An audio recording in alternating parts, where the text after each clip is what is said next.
Here we move into our final session for Khaotic, somewhat arbitrarily chosen as the final setting, um, and maybe regrettably framed as the big boss fight.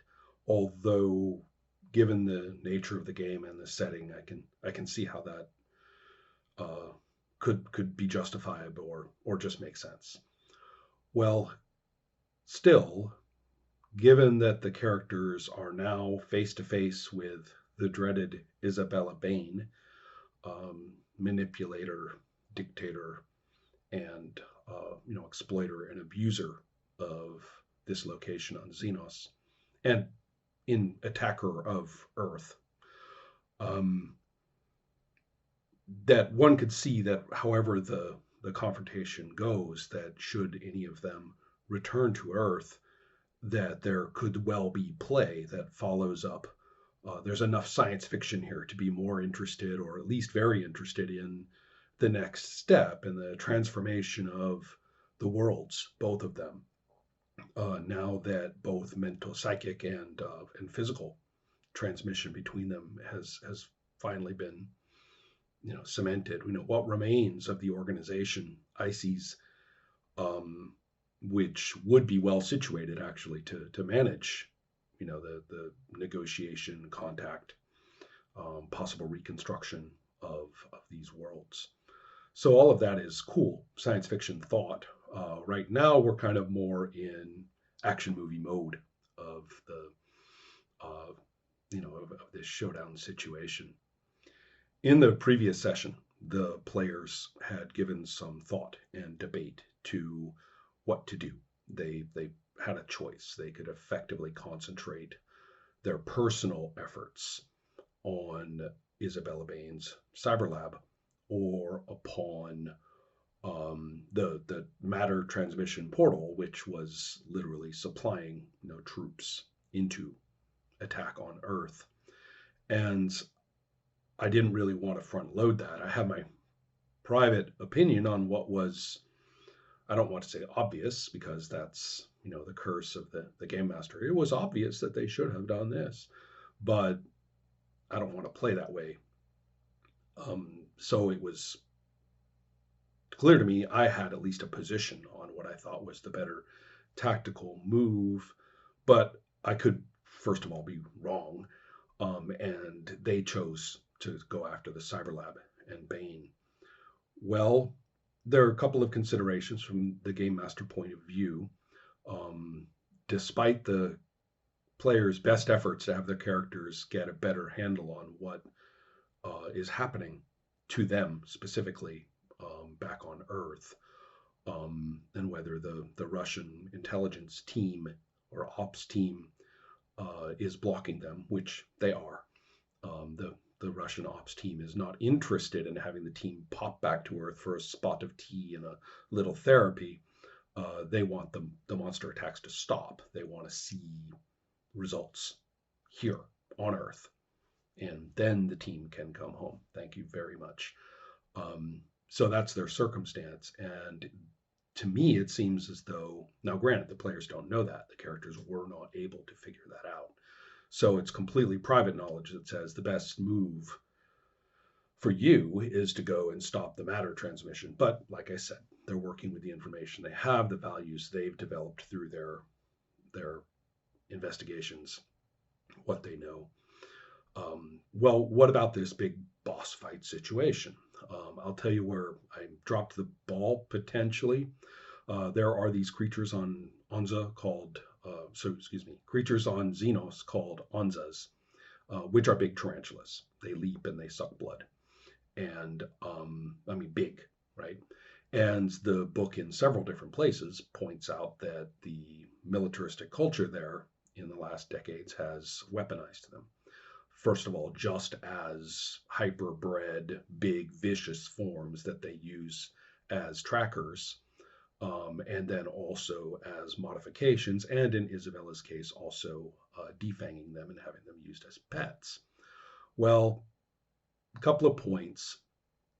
The creature that attacked the IC's base on Earth I repurposed a bit from its description in the book, which I thought was a little bit generic, and changed it into one of my sort of favorite paradigms for for critters, which is I like to think of them as leaping scorpion tick things, which kind of sums it up. Um, and then looking through the book now, I realize that that's a fair approximation, at least in terms of power set of what these Onzas do. So we can easily say that the thing that attacked Ices was a cybertech modified Onza. That's easy enough and really requires no retconning whatsoever. It's like, oh, of course it was an Onza. I just didn't call it that at the time. Whereas I dropped the ball, as I say, if you want to think about them skulking through the woods, through uncontrolled woods, by the way, before reaching the rebels' encampment last session, any sensible person would point out that those woods are certainly crawling with the wild Onzas, and that I said that they could make their way to the encampment without too much trouble and giving their tracking roll. They had beaten the patrols from Khaotic, so the various soldiers or guards or cops, which are kind of all the same thing in Khaotic, patrol those areas and attempt to at least get some um, get some handle on rebel activity. But they had beaten that, and so I said, okay, you guys, look for tracks and see how you do on the encampment thing. And they did, and I completely forgot to think about fauna problems. Now, is that really such a bad thing in the biggest picture? Frankly, it would have been precisely the same encounter that we played a while ago with the Spielenshus group when we were playing RuneQuest, because I had scorpion tick things leap from the branches and attack them and all that. And so I'm thinking to myself, some of the players who were in that group might be looking at me and say, are we back in that forest? Right? Because it would have been exactly the same. And maybe it would have been a pro forma encounter. And I don't know. The reason I'm thinking about ball dropping though is because if Isabella Bain has pet Onzas, then it would be a real nice triptych of the cybertech thing that attacked Ices, the wild ones in the forest, and now we see the pet ones with Isabella. It would be cool. But perhaps as an encounter, it would, rightly perhaps be considered, gratuitous, monster fight in the woods before we go on to the important part. Well, so that's a minor detail, the kind of thing that runs through my brain as I prep for the next session, look back on the old ones and go, a little bricolage possibility there that, didn't happen. So we have now our situation through the most wonderful of coincidences. As I was working my way through some maps in other sources for a completely different purpose, I found one that was almost perfectly, configured for what I had described in the session of the layout of Isabella Bain's Cyberlab Control Center. And looking through there, I find some things. I find that they do have, in fact, the domestic slash, well, I don't know if domestic is the right word, but the trained vicious Onzas are in fact used as the guard animals. I had them sneak in this far and get actually to the lab, and now would seem a proper time to see if the Onzas who have probably sniffed them out, if they can keep from being ambushed by them. What do we know that they're up against? We have Isabella herself. We have the I guess you would say the dolls. I mean, they are actual human women with minds of their own, but they have spent most of their lives sort of, being under complete confinement, except for the times as Isabella chooses which one she wants to be that day. So there's a couple of them sitting around kind of in, scary Barbie doll poses. It's kind of horrifying because they haven't been modified to have no volition. They're just behaving like that, which is kind of gross. There's a lot of gross. I'm soft pedaling things. There are windows and screens in this lab operations center, and what they show based on the things they talk about in the book are, terrifying. And I don't really, and disgusting and depressing. And I didn't really feel the need to, that practice to veil. They're showing things on the screens. Well, don't need to look. And then there's also the issue of the breeding pit that she uses to make her bodies, which is horrific. I mean, it's a rape camp. And I have mentioned it incredibly briefly, and I wanted to point out to the viewing audience now that the woman who I named Sutu, by the way, that they never met her, who escaped in that very first session, escaped the cyber patrol. And there's another thing. I mean, the idea that she could have ended up at the rebel camp is quite high. She's certainly doing something. And it didn't occur for me to have her at the rebel camp. But on the other hand, there's lots of places she might have ended up successfully, in the city. And so perhaps I would suggest that she's active now that the rebels have made their move and various factions are on the march. But anyway, the point is she was escaping that fate. And I mentioned things like the drives, which is something I made up, which are these sweeps through the human populations to, select. They mentioned selecting female children to be taken to the breeding pit. And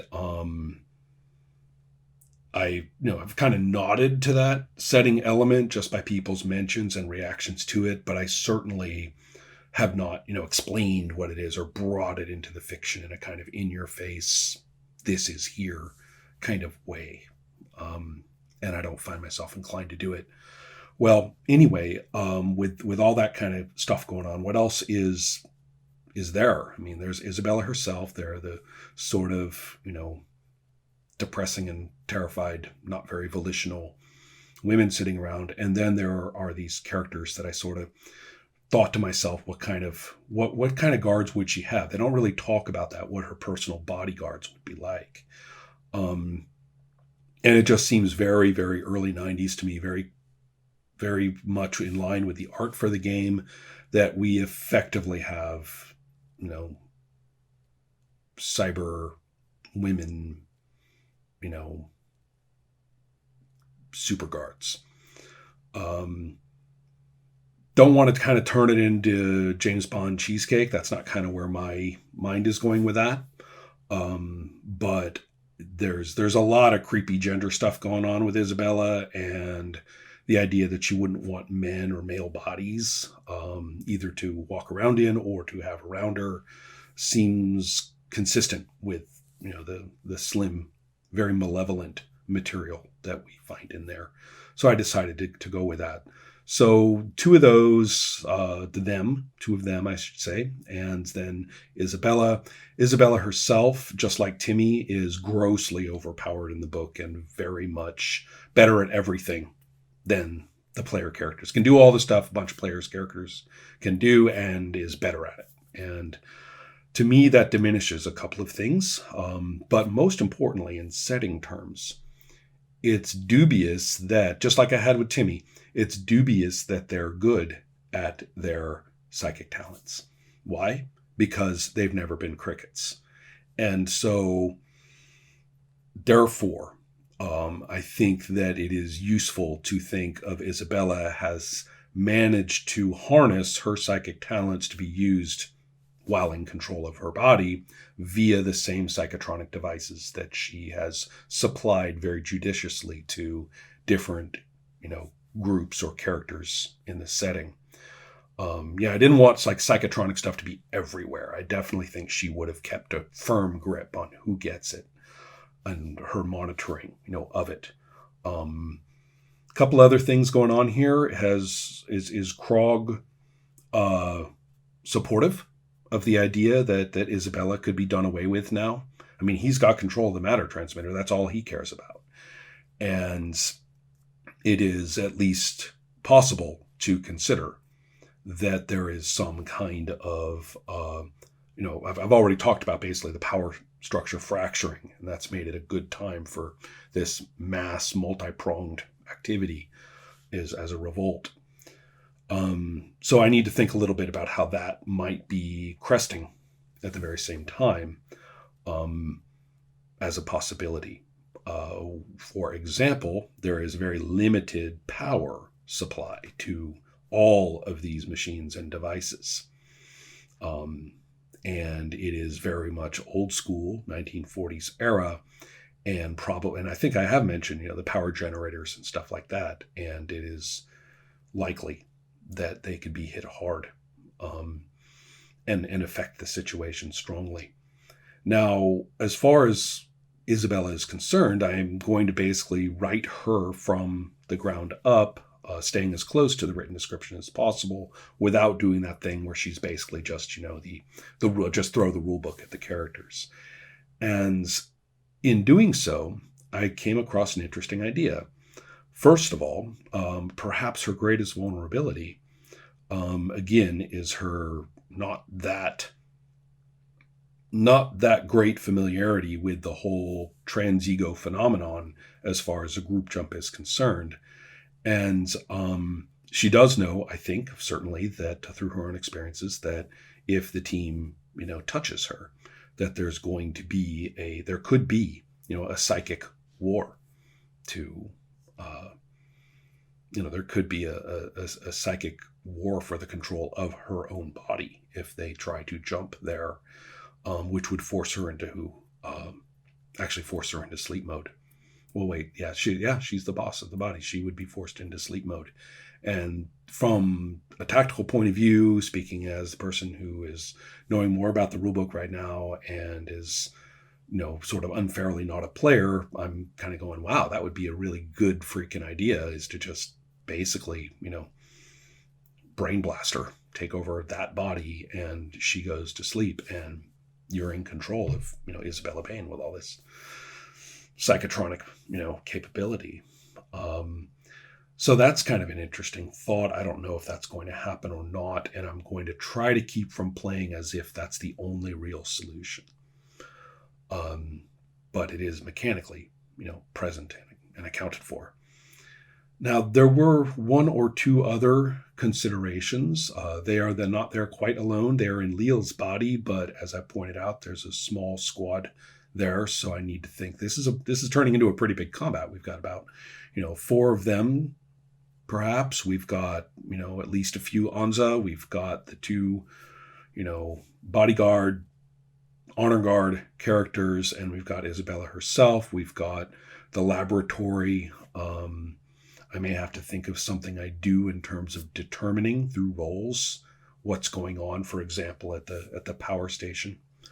All of this might lead to a fair amount of, tracking. May have to lay out a sheet and have different, counters or something set out so that I know what's going on all around at any given time.